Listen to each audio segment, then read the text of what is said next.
Welcome back. Now that you've done Roll-a-Basquiat and you've added some different symbols and shapes, maybe some text using the examples in the lesson, now it's time to pick your favorite and add some color.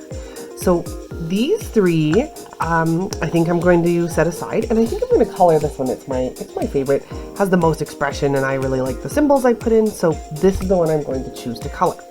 Now, I still want you to please turn in these other pictures, but you don't have to finish them. So you can just complete one and just turn in one finished one and then your other two kind of in progress. So for adding color, you can use any materials you want. You can use pastels. You can use pencil crayons. You can use markers. You could use paint if you wanted. Or you can even use a combination of all of those things. So it's really up to you on how you want to do this.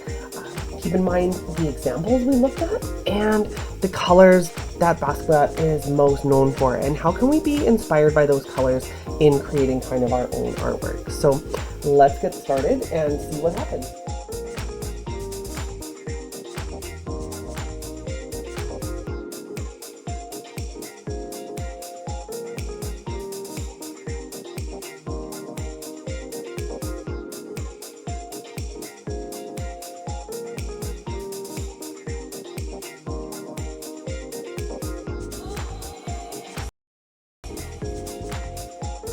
As you can see, I've now finished coloring my Roll-a-Basquiat, and I'm really happy with the freedom and the looseness and the expressiveness of this piece, and just really have fun with this. Keep in mind you can use pencil crayons, you can use pastels, you can use markers, you can use a combination of all of those things to finish your artwork. So really make this your own and have fun, and I really look forward to seeing what you're going to make.